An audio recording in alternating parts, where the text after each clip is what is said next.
Rapidement, je me présente. Je suis consultant chez Auto Technologies depuis 4 ans. Je suis plutôt de data 1, j'ai des back-end développeurs là-bas.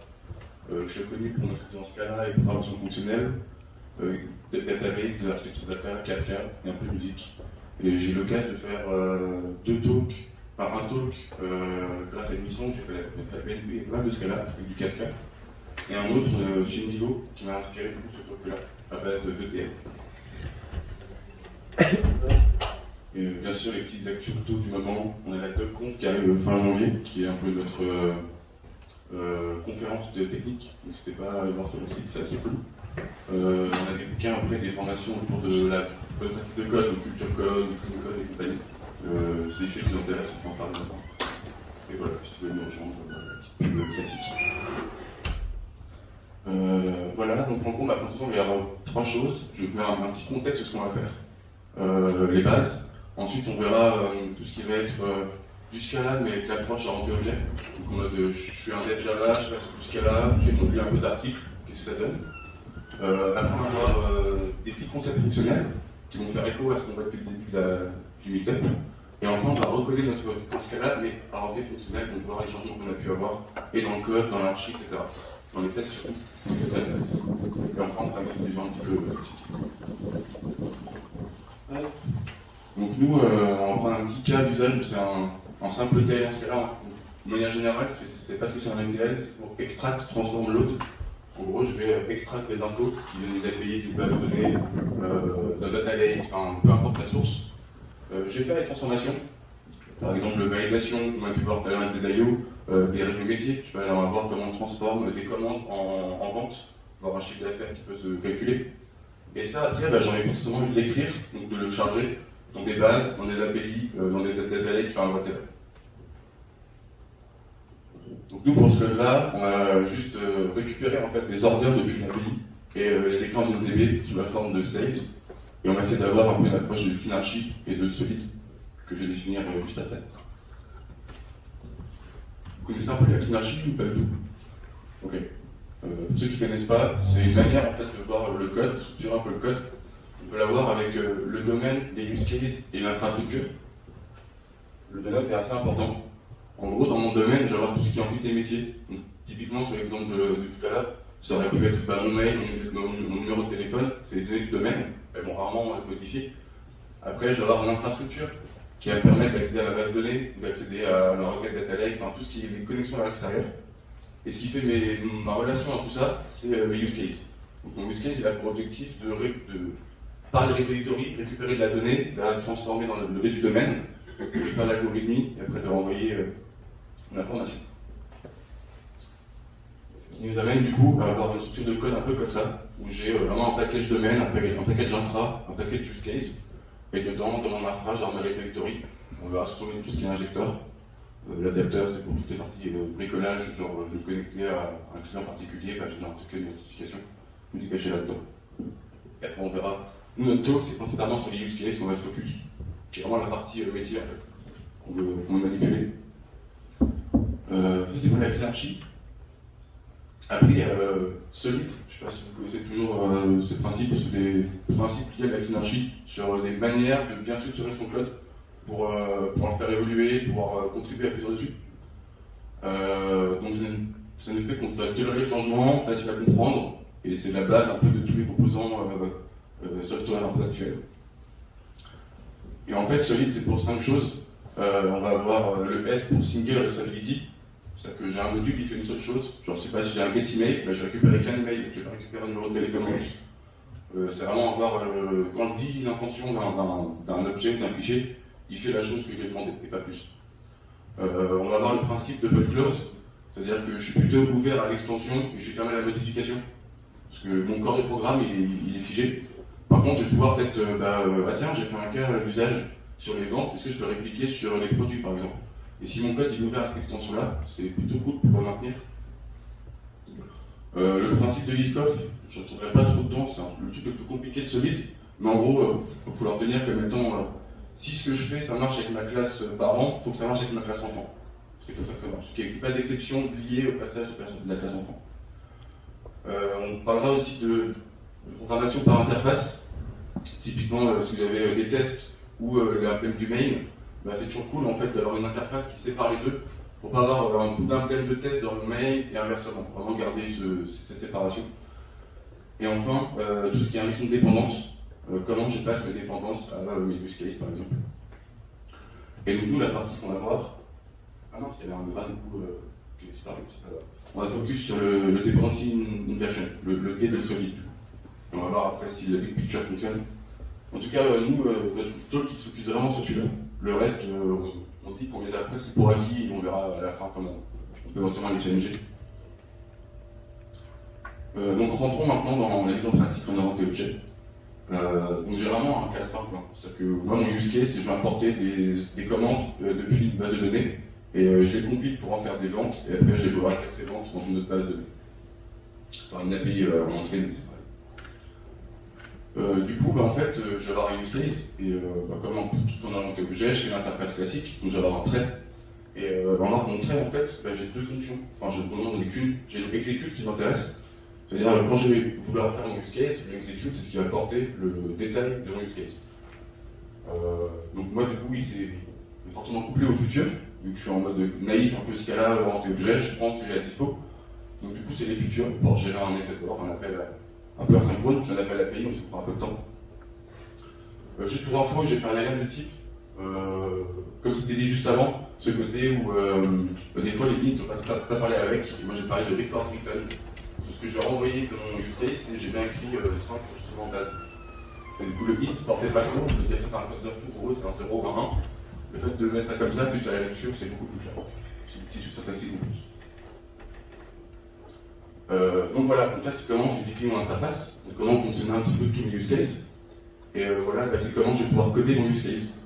Donc typiquement, je vais avoir la classe import select use case, qui va du coup avoir ces deux dépendances. Elle dépend du repository des commandes, celui que j'ai montré, et du repository des sales, celui que j'ai en sorti. Après, je vais pouvoir faire un code métier plus ou moins complexe, c'est juste un boilerplate pour l'exemple. En gros, je récupère mes commandes, je les filtre, est-ce que ça va faire la date sur laquelle je suis en production, pour avoir les commandes de test, est-ce que j'ai bien les entités de test. Après, j'ai une fonction de conversion de mes commandes vers mes ventes, donc c'est en gros quel cœur métier. Et enfin, je vais m'assurer que j'ai bien écrit mes ventes dans ma base de données set, avec pas mal de code métier dans l'object. Donc voilà en tout cas comment je définis mon use case et comment après je vais l'implémenter. Donc voilà, on voit quand même que mon use case est fortement couplé à futur. Et maintenant, voilà, donc j'ai défini mon use case, comment je définis la dépendance. Du coup, je vais créer un objet injector qui sera en son package injector. Donc en réalité, c'est que je vais devoir créer un injector par use case. Le truc de créer des. Enfin, cette manière-là, créer un injecteur, c'est un peu relou parce que à chaque fois, je dois instancier une nouvelle instance de classe. Je dois faire mon repository, je dois faire un new avec toute la bonne config qui va bien. Donc je vais le faire pour les orders dans l'appel, dans l'IPO, l'appel SQL aussi des sales. Et enfin, après, une fois que j'ai déclaré ces deux dépendances, je peux enfin les passer en paramètres de mon use case. Et en fait, cette déclaration, quand je suis dans le main, ça va, normalement j'ai tout qui va bien, parce que j'ai fait les bonnes configs de base de données, parce que j'ai fait les bonnes configs d'API et compagnie. Mais quand je suis dans les tests, après, je dois sûrement les remoquer, enfin, je dois gérer en tout cas l'effet que je suis couplé. Donc pour nous, on était sur des futurs, donc ce que je récupère en entrée, c'est une future, je vais faire un traitement, et à la fin, je renvoie une future. Donc c'est-à-dire dans mon test, je dois renvoyer un fake, mais je dois quand même dire que j'ai un futur de succès, j'ai un futur de failure, je dois gérer après tous les cas. C'est juste un cas un peu simple. Et à la fin, en fait, mon test qui va aussi dépendre de l'effet, vu que j'ai un futur, je dois attendre qu'elle soit bien exécutée. Donc je vais avoir un petit await avec une certaine durée, en mode attends avoir fait la chose, j'attends le test, et puis à la fin, quand tu auras fini timeout ou pas, tu me renverras ma réponse. Donc ça, du coup, toutes ces choses-là, c'est voilà, un peu naïvement, on fait jusque là, on est en orienté objet, et en fait, tout ce que j'essaie de mettre en lumière, c'est des trucs qui sont pas ouf. Enfin, du moins dans le monde de la programmation fonctionnelle, on a plein d'outils qui nous aident à pas faire ça et à avoir plus de confiance dans notre code. Ah oui, juste avant de finir, du coup là j'ai un peu une structure qui est comme ça, où j'ai dans mon domaine, je vais avoir un dossier par entité, parce que dans chaque entité, je vais avoir besoin d'un repository pour définir mon contrat interface. C'est-à-dire, bah tiens, mon order, ouais, j'ai bien une fonction getOrder. Vraiment, je suis à la Java classique, hein, donc je ne reprends pas forcément de gros concepts. Et l'autre truc, c'est que voilà, on voit que j'ai un package injecteur qui va contenir chaque injecteur d'HTML et use case. Et le reste, c'est un truc un peu classique. Hop. Ça, donc voilà, notre constat, c'est que notre use case dépend du futur. Nos implets, du coup, on doit instancier chaque repository, les bonnes instances, pour pouvoir les filer en paramètres du use case. Du coup, ce qu'on fait dans le mail, on doit aussi le faire dans le test. Facto les mocks, mais on a toujours en tout cas cette idée en tête, on garde en tête. Et on doit aussi gérer notre effet. Parce que notre futur, au final, c'est notre effet qu'on va utiliser. Donc pour ça, c'est un peu tous les poids qu'on a traités. Du coup, maintenant, je vais faire quelques petites approches plus théoriques. On va avoir des outils qui peuvent nous être utiles pour nous aider à reformater et à refactorer notre code pour qu'il soit tous les points négatifs qu'on a vus, qu'ils apparaissent. En gros, c'est un peu ça le but. Donc la première chose, je voulais juste faire un petit focus sur attention au futur. Ça coûte des trucs un petit peu subtils. Tout à l'heure, on parlait de d'écrire un programme VS d'exécuter. Futur ne décrit pas un problème. Enfin, un programme futur exécute tout de suite. Je m'explique. Si vous avez deux effets, avec deux futurs qui font un println, quand vous appelez ce println, enfin ce toEffect, vous allez avoir à chaque fois deux println. Ça c'est normal, c'est le comportement qu'on voulait. Maintenant, si je veux du coup avoir... j'encapsule mon effet, donc ma future println, je l'ai déjà fait dans une variable, qui est lazy, et maintenant du coup je veux appliquer deux fois cet effet, en fait le println sera exécuté qu'une fois. Et c'est exécuté au moment où j'ai instancié la première variable, après vu qu'elle est cachée, j'ai plus cet effet. C'est pas forcément ce qu'on veut. Moi ce que j'aurais voulu c'était, je vais avoir deux fois mon hello ici, parce que j'ai appelé deux fois ma valeur. Et en gros la future ne gère pas ça, et si on passe par un truc un peu plus compliqué qu'on a vu tout à l'heure, mais comme les monades et d'autres choses, et surtout les effets de système et les systèmes plus fonctionnels, on peut ne pas avoir ces effets. Voilà, c'est juste, sachez que les futurs, naïvement, on va aller dedans, mais en fait, ça fait vite des choses dans la tête, alors que c'est des trucs un peu plus complexes à prendre en main, mais après, on est beaucoup plus simple. Juste, c'est déjà expliqué avant, mais voilà, rappel de ce qu'est un side effect, un effet de bord. J'ai une fonction qui, pour une entrée, elle fait une sortie. Moi, je veux absolument tester cet output. Et en fait, j'ai un comportement qui était en plus, en fait, qui n'était pas forcément désiré. Genre un colon NTB, un colon API. Dans notre exemple, le println qui est un effet de bord. Donc voilà, c'est des éléments dont j'ai besoin. Là, j'ai besoin en fait de ce qu'on appelle des systèmes d'effets. C'est juste une notion un peu plus méta, juste pour dire qu'en gros, parce qu'on a vu déjà avec le ZIO, c'est un système d'effets. Donc c'est un système formel qui décrit les effets de calcul des programmes informatiques, tels que les effets secondaires, donc il va pouvoir typer nos effets secondaires. Et il peut être utilisé pour fournir une vérification à la compilation des effets possibles. Voilà. Donc, quelques exemples, alors on parlait de TestEffect, de Zayo, il y a aussi Monix, il y a aussi Scalasi Task. Je crois d'ailleurs que Zayo et Scalasi sont un peu la même chose, c'est juste ça dépend du temps, enfin on va confirmer le point. Bref, c'est en gros une librairie, concrètement, qui nous fournit plein d'effets, et c'est elle qui s'occupe de tester ces effets-là, de les valider. Si vous voulez faire la concurrence, si vous voulez faire des choses, enfin, littéralement, ce qu'on a vu avec Zayo avant, ça rentre là-dedans. Et c'est ce pourquoi c'était cool. On pouvait faire du Spark avec pas mal de restrictions, c'était juste pour un retry, pour quelque chose. J'avais pas à repenser à tout reconfigurer. Et Zayo est livré avec ça, donc c'est testé, c'est validé. Maintenant, on va rentrer un peu dans le cœur du talk qui était qu'est-ce que tagless final, un mot-clé, vous pouvez voir, si vous tapez sur internet, il y a pas mal de choses. Vous pouvez voir pas mal de white paper, de choses très techniques. Comme tout à l'heure, c'était des monades qui étaient je suis un nombre de facteurs dans je ne sais plus quel environnement, enfin un truc un peu chaud. Vous pouvez voir pareil, c'est le problème avec ce cas-là, la prévention fonctionnelle, toutes les théories sont des fois tellement mathématiques qu'il faut un background mathématique pour les comprendre. Et en fait, il y a des gens qui sont très cool, surtout chez Software, ils ont fait une petite BD qui est sympa. Je vais le décrire en 3 slides, un truc que j'aurais peut-être mis plus de temps à vous décrire. Donc nous, ce qu'on veut faire, c'est qu'on veut gérer un four. Notre four, du coup, veut faire deux choses.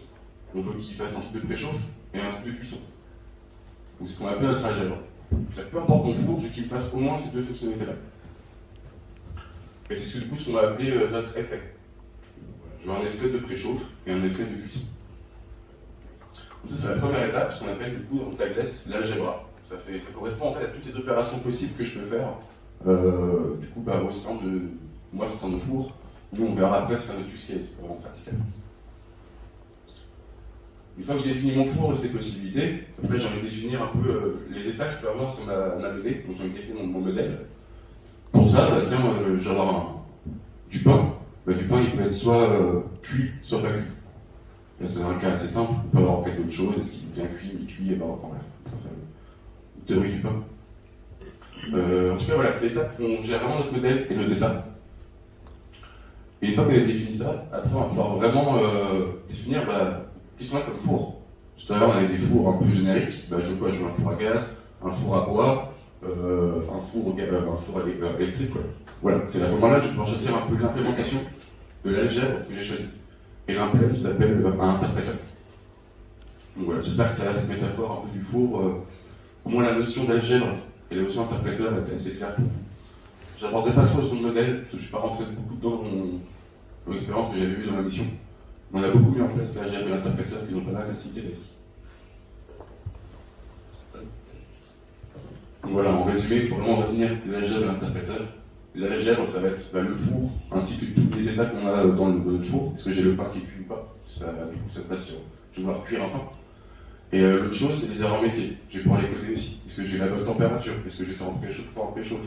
Est-ce que je vais avoir d'autres choses? C'est à ce moment-là, en fait, on va pouvoir résumer tout notre métier de manière technique. Tout à l'heure, si on reprenait la validation, c'est à ce moment-là où j'aurais défini mon email est pas valide, ça correspond à telle exception. Mon formulaire valide, ça correspond à cette sorte d'exception-là. Et après, les interpréteurs, ça va être les différents cas où je vais vouloir exécuter mon algèbre. Donc voilà, vu que j'ai défini un four assez générique, je peux avoir plusieurs types de fours.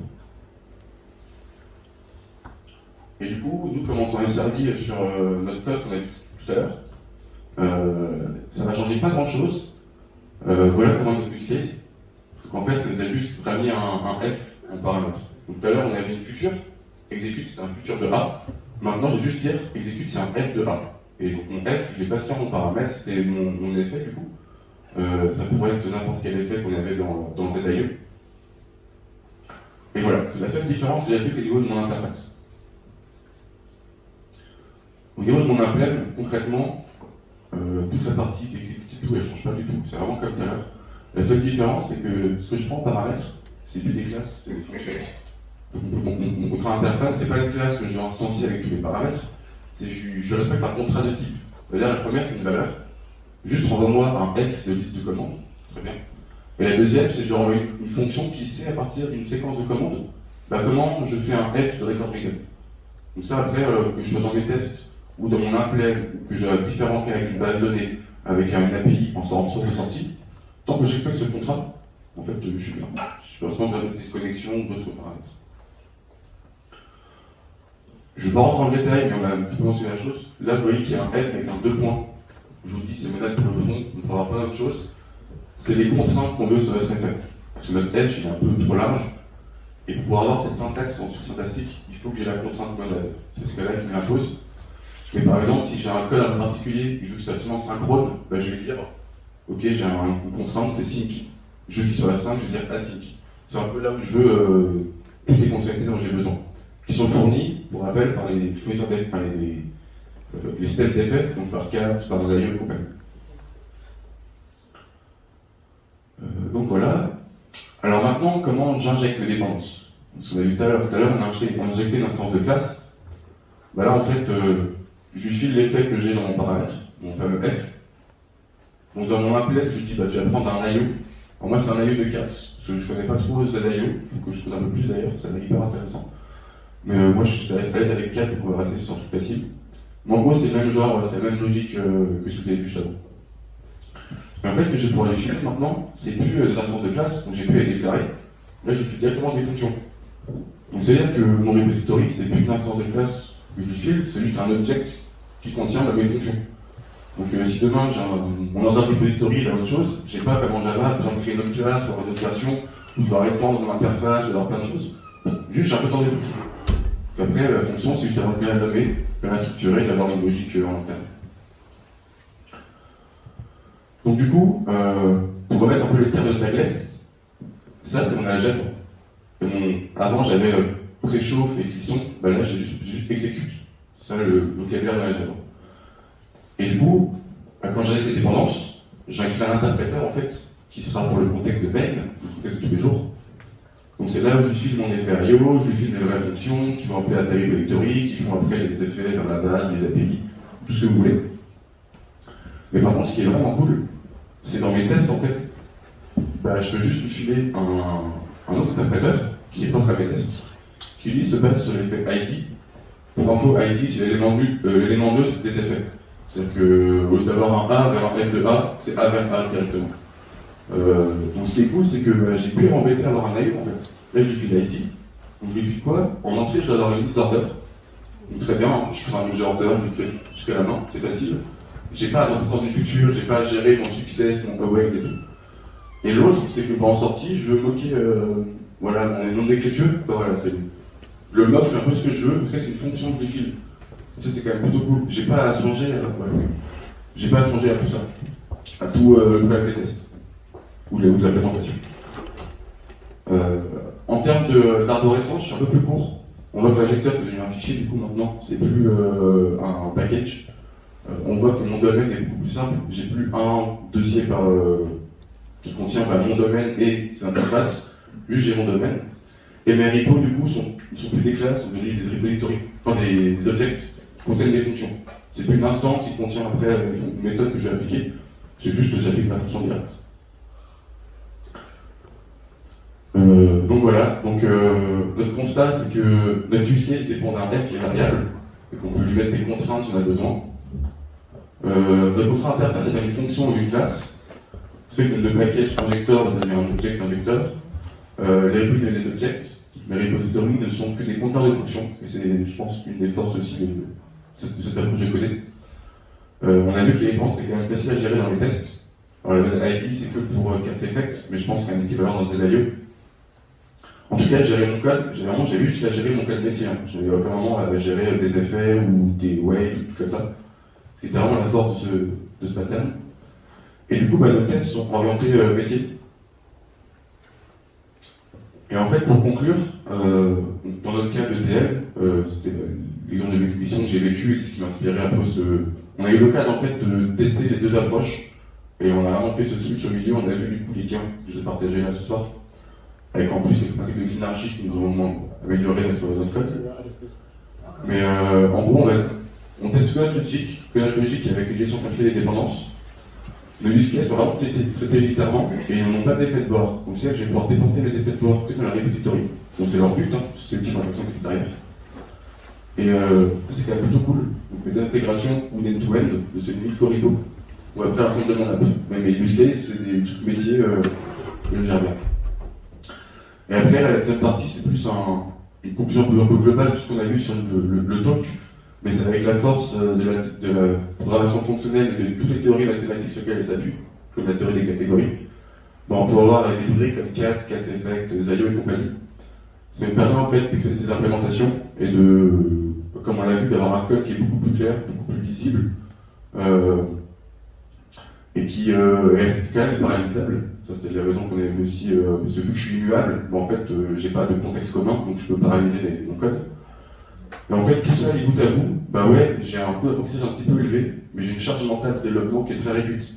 Enfin, ma fonction elle porte tout. Dès que je lis, je sais que j'ai un effet de bord, je sais où est-ce qu'il va arriver, en entrée, en sortie. J'ai pas à me dire, en fait, j'ai un get user, et puis en fait, il faut appeler à l'IDB, il faut l'impeler pour savoir ce qui se passe. Et je faire la signature, je sais beaucoup plus. Et le dernier slide, c'est du coup solide dans tout ça en fait. Est-ce que Tagless c'est bien juste le dé qu'on vient de voir, ou est-ce qu'on a un peu plus? Le single stability, c'est vraiment de l'approche, c'est pas vraiment notre langage qui apporte quelque chose, c'est plus une manière de faire. Donc là c'est un exemple simple, pourquoi je suis single responsibility. Je suis open close parce que dans mon use case, demain je vais en faire un nouveau, j'étends ma classe, c'est bon, j'ai un nouveau use case, avec les bons paramètres en variable. List-off, vu que c'est un exemple simple, j'ai pas ces problèmes-là. Là, c'est pareil, il faut faire gaffe entre les parents et les enfants dans l'héritage. Tout ce qui est interface et location, on est toujours resté exposé d'interface, limite on est même encore plus rendu plus limpide, parce que j'ai pas d'interface dans mon domaine. Donc c'est beaucoup plus clair. Mon interface c'est une fonction. Donc voilà, c'est beaucoup plus spécifique qu'une classe qui a des dépendances et des paramètres. Et enfin, la dependency inversion, bah ouais, complètement. J'ai mes use cases qui étaient dépendants de mon effet, sont dépendants de rien maintenant. Donc c'était beaucoup mieux. Et voilà, tout est ouvert. Juste pour aller plus loin, des ressources qui m'ont pas mal aidé. Le fameux article de Software Mill sur comment vous pouvez expliquer Tagless à partir de Bourget. Ce que je dis sur les futurs, il y a des articles qui expliquent ça beaucoup mieux que la petite que j'ai faite. Donc si vous voulez savoir plus, n'hésitez pas. Il y a plusieurs discussions Reddit sur Tagless qui sont assez intéressantes. Savoir si c'est la mode, si c'est un truc d'il y a 10 ans ou encore maintenant. Voilà, c'est assez cool. Juste parce que j'aime pas propager qu'une seule parole, il y a d'autres manières de faire, comme Freemanat qui existe, que je connais pas du tout, on va pas en discuter. Mais voilà, il y a une petite source, si vous voulez comparer les deux, ça fait en gros la même chose, pas la même manière. Et enfin, si vous voulez retrouver un peu le code et plus de choses, j'ai tout mis sur mon GitLab, histoire de vous ayez un petit accès. Pour info, le code est non fonctionnel, il ne compile pas, juste de la logique un peu de syntaxe. Et ce sera tout pour moi. Merci beaucoup pour le talk.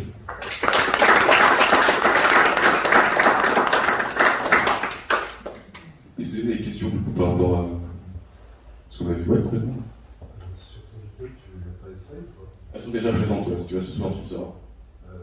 Est-ce que tu as essayé de faire l'exercice avec Xavier? Pas du tout. Mais je pense que. À la pleine près, hein.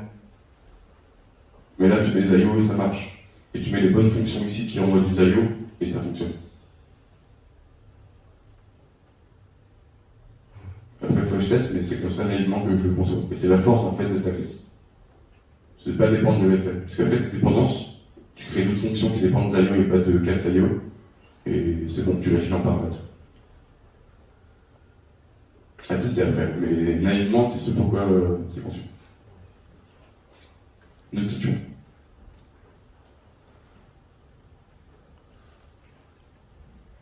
Écoutez, merci beaucoup. Merci beaucoup pour